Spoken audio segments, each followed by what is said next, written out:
Frei Pedro da Guarda, que é talvez a figura mais destacada do franciscanismo na Madeira. Nós temos a certeza, e muitas pessoas que a conheçam têm a certeza que ela é santa. Vale a pena procurar ser feliz fazendo os outros felizes. O padre italiano que estava cá e quando ia confessar ficava inteiramente estarrecido, não sabia o que fazer. Não havia nenhuma paróquia que não tivesse uma imagem ou um quadro ligado ao Frei Pedro da Guarda. Em 500 anos de existência, é impossível falar da Igreja na Madeira sem nos determos no exemplo extraordinário de vida de alguns homens e mulheres que ganharam muito justamente fama de santidade. Pessoas do seu tempo procuraram dar um contributo para a construção de uma sociedade mais justa que refletisse os valores do Evangelho. Dom Maurílio de Gouveia, arcebispo emérito de Évora, nasceu na Madeira e dedicou parte da sua vida justamente a estudar a história destes cristãos que se destacaram pela bondade, caridade e profunda fé em Jesus Cristo. Um deles é o frade franciscano Pedro da Guarda. Recordá-lo implica viajar até ao século XVI. Eu penso que há de facto algumas figuras na história da Madeira que são importantes e, sobretudo do ponto de vista, queria sublinhar esse aspecto da santidade.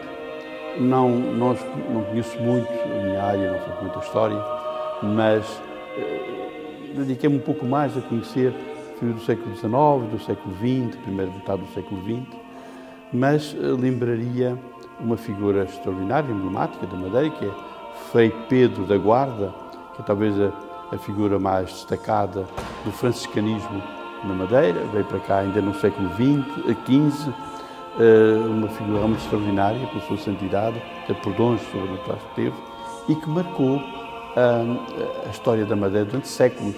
O convento de São Bernardino, em Câmara de Lobos, onde viveu no século XVI, transformou-se então no grande centro de peregrinação da ilha. Vinham pessoas de todo o lado por causa precisamente da fama de santidade que o rodeou já em vida. A ele, que nem era sacerdote e se ocupava dos serviços mais humildes, como trabalhar na cozinha, atribuem-se centenas de milagres. Uma figura extraordinária. Aqui na Madeira fala-se muito nos nossos dias da Senhora do Monte, dos grandes santuários, mas durante séculos o lugar de maior peregrinação, que congregava mais romeiros, foi de facto São Bernardino em Câmara de Lobos. Foram autenticados centenas de milagres e o Frei Pedro tinha inclusive culto público, culto diocesano público na nossa diocese. Não havia nenhuma paróquia que não tivesse uma imagem ou um quadro ligado ao Frei Pedro da Guarda.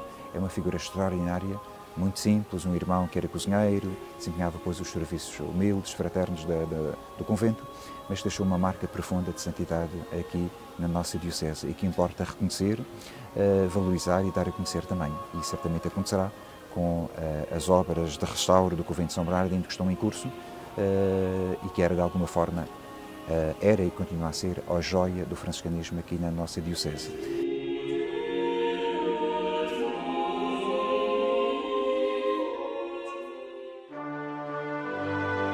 É uma inglesa convertida ao catolicismo, queria ter um papel muito ativo na vida da Madeira no seu tempo.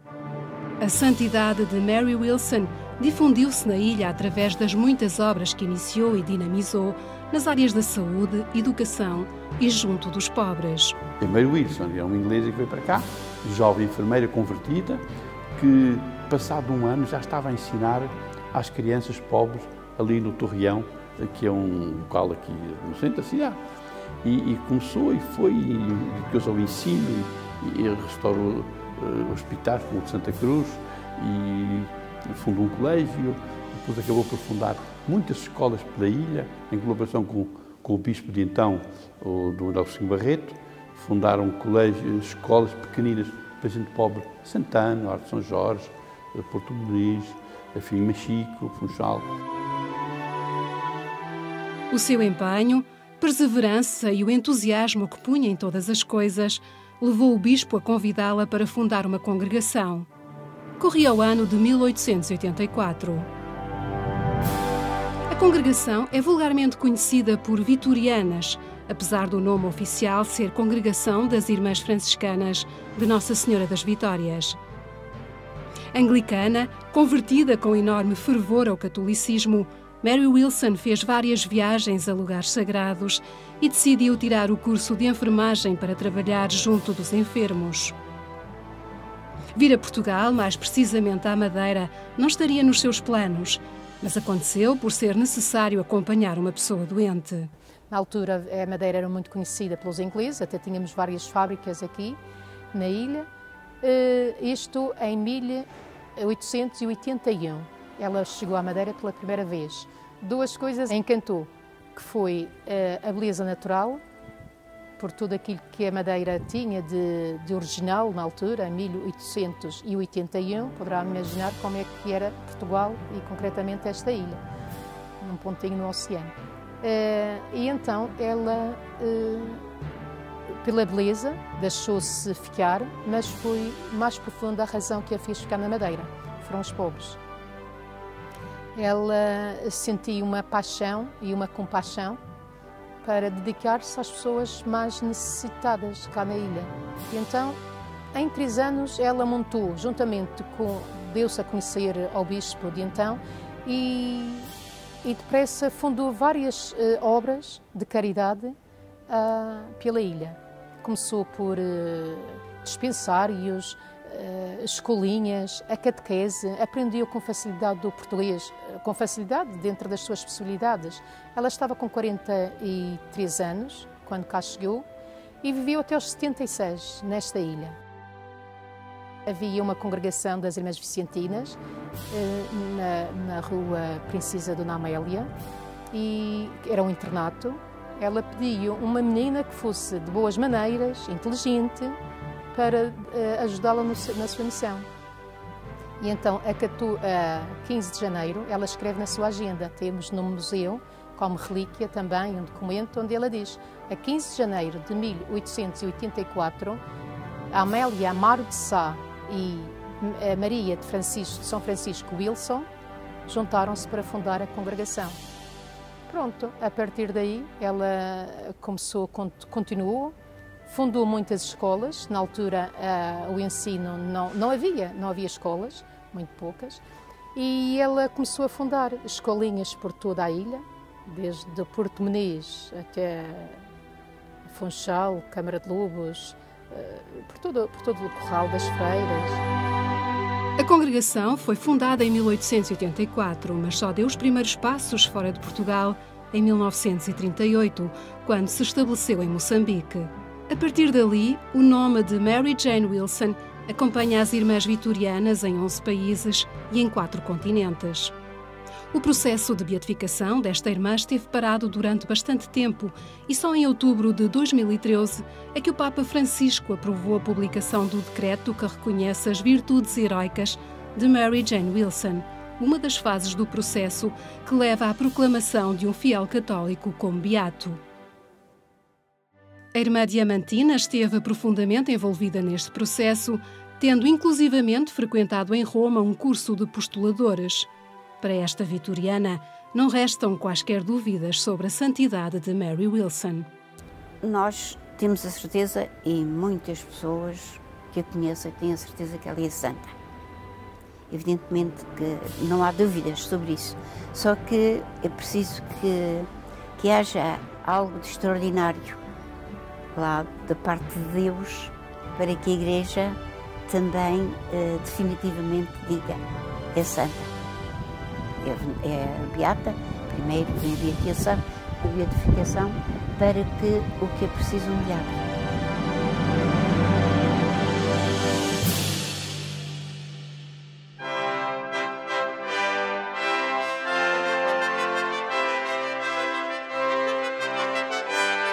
Trata-se de uma história de santidade, cujo exemplo marcou particularmente Dom Teodoro de Faria, bispo do Funchal, a vinda para a Madeira do beato Carlos da Áustria. Vinha como exilado e logo impressionou o povo pela sua profunda fé e pela forma intensa como orava. Sendo a Madeira terra de muitos santos, como o bispo emérito do Funchal gosta de dizer, a história do imperador que se exilou na Madeira é muito especial.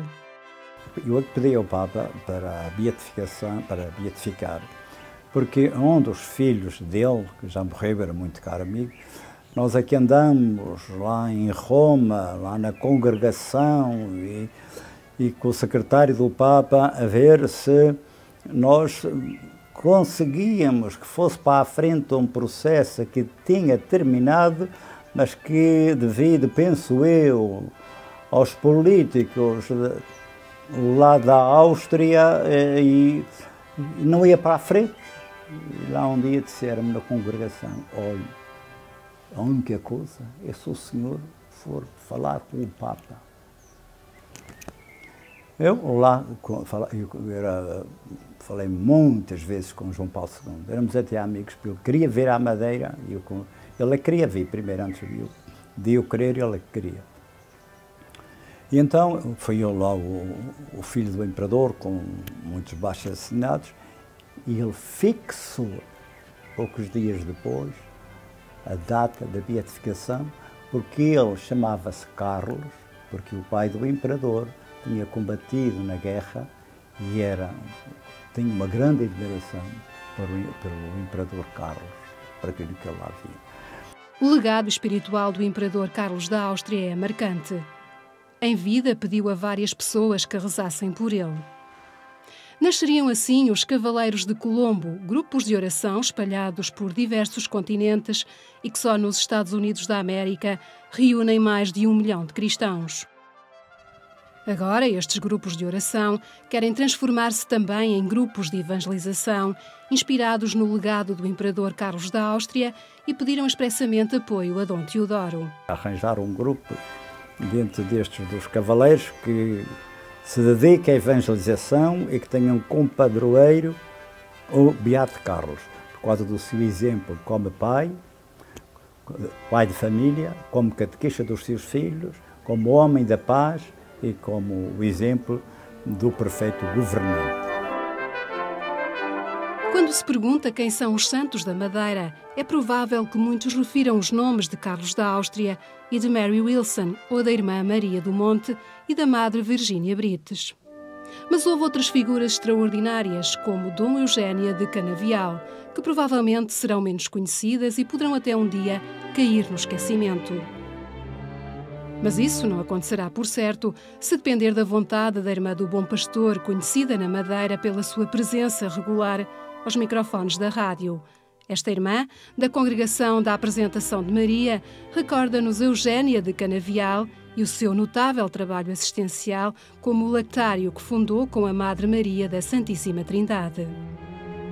No Diário de Notícias de 1937, lê-se que esta senhora funda uma obra social em favor das crianças, cujo raquitismo e fraqueza evidente a impressionavam vivamente, e por isso fundou o lactário, no qual era distribuído 1 litro de leite, do nome de lactário, a cada uma das 12 crianças mais fraquinhas e pobres do Funchal.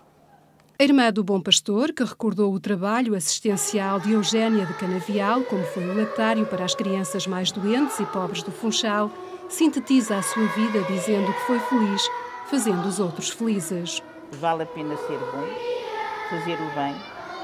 Vale a pena fazer da vida uma doação aos mais pequenos, aos mais fracos e mais abandonados. Vale a pena procurar ser feliz fazendo os outros felizes.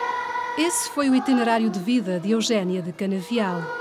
São as obras que realizou, que garantiram durante muitos anos a assistência à infância na Madeira, que ficam na história.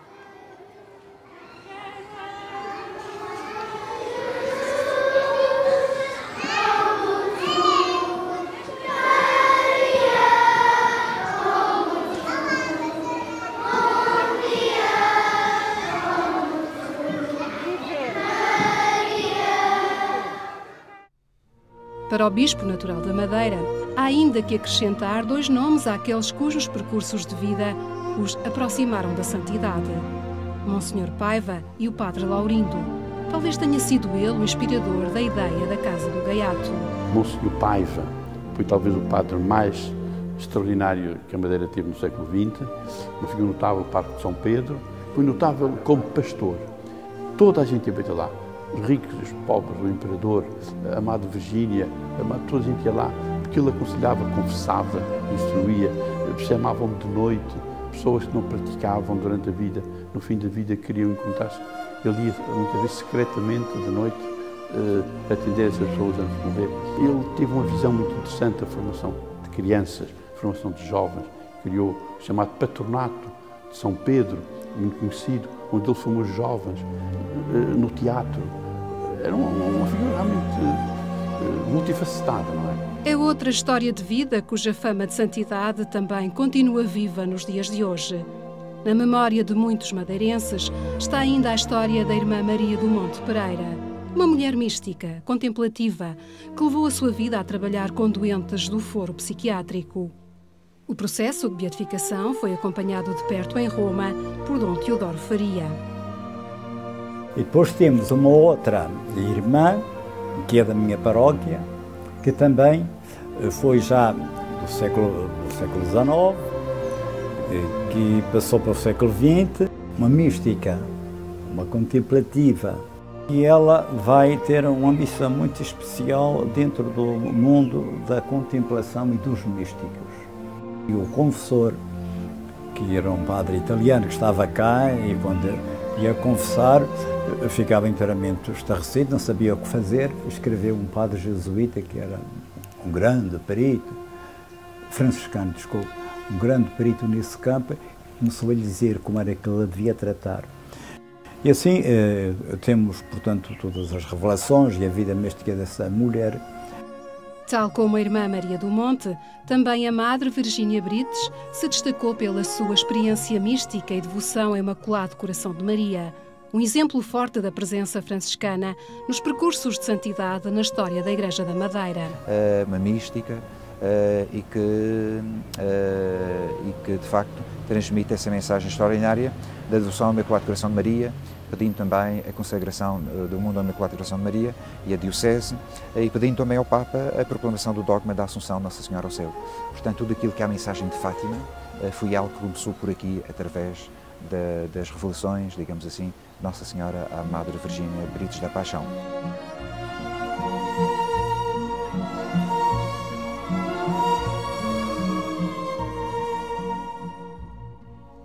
A família franciscana na Madeira tem uma dimensão grande aqui na Madeira, mas, para além disso, é um carisma que está impregnado, digamos assim, na alma do povo, na alma dos madeirenses.